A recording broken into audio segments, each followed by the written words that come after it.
Assalamualaikum warahmatullahi wabarakatuh. Apa kabar teman-teman semua? Semoga teman-teman semua senantiasa diberikan kesehatan oleh Allah Subhanahu wa taala. Amin ya Allah ya rabbal alamin. Bertemu lagi dengan saya Dede Hamdani, guru bidang studi Al-Qur'an Hadis. Di kelas 6 kita masih belajar tentang surah Ad-Duha. Pada video sebelumnya kita telah memahami arti dan kandungan surah Ad-Duha ayat 1 sampai 5. Sekarang kita akan lanjut memahami arti dan kandungan surah Ad-Duha ayat 6 sampai terakhir yaitu 11. Tapi sebelumnya teman-teman, mari kita bacakan basmalah terlebih dahulu. Bismillahirrahmanirrahim. Baik teman-teman, untuk ayat 6 surah Ad-Duha berbunyi Alam yajidka yatiman fa'awa. Ayat 7 berbunyi wa wajadaka dhallan fahada. Ayat ke-8 wa wajadaka ilan fa'aghna. Artinya ayat 6, bukankah dia mendapatimu sebagai seorang yatim lalu dia melindungimu, dan dia mendapatimu sebagai orang yang bingung lalu dia memberikan petunjuk, dan dia mendapatimu sebagai seorang yang kekurangan lalu dia memberikan kecukupan. Setelah kita memahami terjemahannya, teman-teman juga harus memahami arti kata. Di sini ada kata-katanya alam, yajidka, yatima, fa'awa. Alam ini artinya bukankah, yajidka mendapatimu, yatiman sebagai seorang yatim, fa'awa lalu dia melindungi atau maka dia melindungimu. Siapa dia itu? Allah. Begitupun ayat ke-7, wa wajadaka dolan fahada. Wa wajadaka apa artinya? Dan dia mendapatimu, dolan bingung, fahada maka dia Allah memberikan petunjuk. Untuk ayat ke-8-nya wa wajadaka ilam fa'agna. Wa wajadaka mendapatimu ilam yang kekurangan, sebagai seorang yang kekurangan, fa'agna maka Allah atau dia memberikan kecukupan.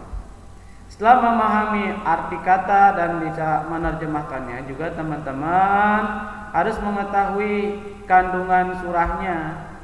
Ya, kandungan surah Ad-Duha ayat 6 sampai 8 apa?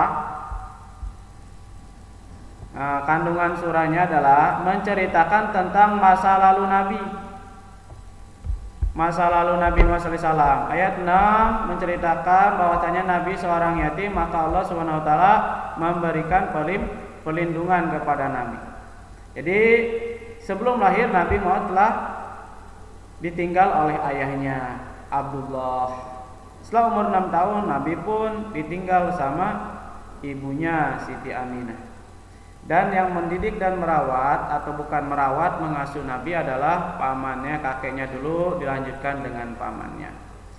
Nah, begitu bentuk perlindungan Allah. Maksud perlindungan di sini adalah ya hakikatnya Allah yang menjaga Nabi Muhammad SAW.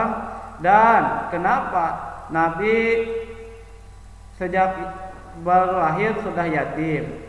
Itu adalah rencana Allah agar Nabi langsung dididik langsung oleh Allah Subhanahu wa taala. Sehingga wa innaka la'ala khuluqin azim, dan sesungguhnya kamu engkau Muhammad sungguh berbudi pekerti yang luhur. Jadi Allah sendiri yang mendidik Nabi Muhammad sallallahu alaihi wasallam. Terus ayat ke-7, seorang yang bingung, dolang di sini bukan sesat. Ya, tapi bingung dalam mencari kebenaran karena beliau belum mengenal syariat. Ya, Nabi Muhammad itu bukan sesat. Kalau sesat itu identik kepada Nabi Muhammad itu tidak mengetahui kebenaran. Di sini Nabi mengetahui kebenaran tapi bingung, ya kan? Dengan keadaan masyarakat jahiliyah kota Mekah, sehingga Nabi sering bertahanus di Gua Hira, sehingga turunlah surah Al-Alaq. Nabi diangkat menjadi nabi dan rasul.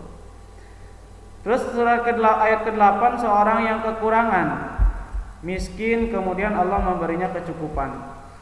Ya, ketika Nabi ditinggalkan oleh bapaknya cuma meninggalkan 1 ekor unta dan juga budak, 1 budak gitu. Jadi dianggap kurang, disebutnya miskin, kekurangan. Maka Allah memberi kecukupan. Ya, ketika beliau remaja, beliau sudah sukses dan menikah dengan Siti Khadijah. Lanjut kita ke ayat 9 dan 10. Fa ammal yatima fala taqhar, maka terhadap yatim janganlah engkau berlaku sewenang-wenang. Wa ammas sa'ila fala tanhar, dan terhadap orang-orang yang meminta-minta janganlah engkau menghardiknya.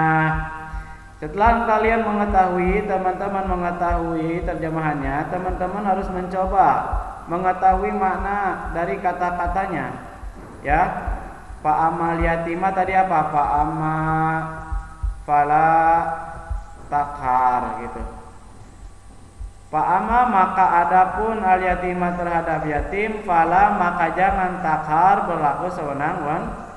Wenang wa amma, dan adapun asaila kepada yang meminta-minta, fala maka janganlah tanhar engkau menghardiknya. Begitu teman-teman.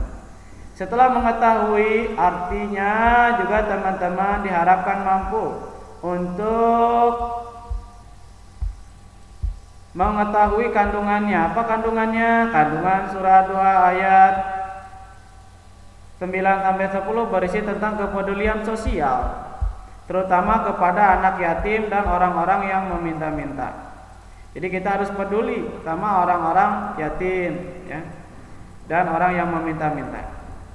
Dan larangan berlaku sewenang-wenang kepada anak yatim, larangan berlaku kasar menghardik orang yang meminta-minta. Jadi jangan sampai kita mentang-mentang yatim berlaku sewenang-wenang. Dan jangan sampai juga kita berlaku kasar kepada orang yang meminta-minta. Begitu teman-teman. Mari kita lanjut ke ayat yang terakhir, yaitu wa amma bi ni'mati rabbika fahaddits. Apa artinya? Dan terhadap nikmat Tuhanmu hendaklah engkau mengatakan dengan bersyukur. Setelah mengetahui dari terjemahannya, teman-teman juga harus mengetahui apa namanya ini, arti katanya.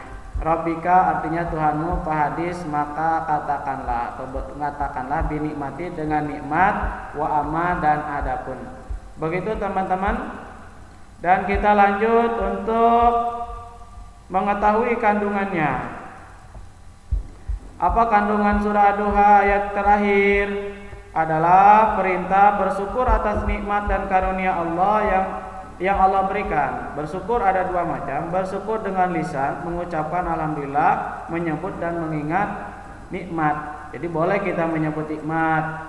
Alhamdulillah kemarin saya dapat tender 100 miliar misalkan gitu. Tapi bukan sombong. Tahadus bin nikmat itu mengatakan kenikmatan. Jangan disembunyikan nikmat itu, malah harus dikatakan atau diungkapkan. Yang kedua, bersyukur dengan perbuatan. Boleh dengan bersedekah, menolong dan membantu sesama. Gitu. Ketika dapat tender 100 miliar, ya sedekahnya pun jangan 100 ribu dong, 100 juta. Begitu teman-teman ya. Jadi ini aja video pembelajaran kali ini, mudah-mudahan ada manfaatnya. Tugas bagi teman-teman menghafalkan surah 2 ayat 6-11 beserta arti dan kandungannya. Kirim berupa voice ke WA saya. Ditunggu hafalnya sampai pertemuan yang akan datang. Sampai jumpa dan terima kasih.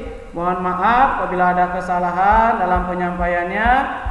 Kurang lebihnya Bapak mohon maaf. Assalamualaikum warahmatullahi wabarakatuh.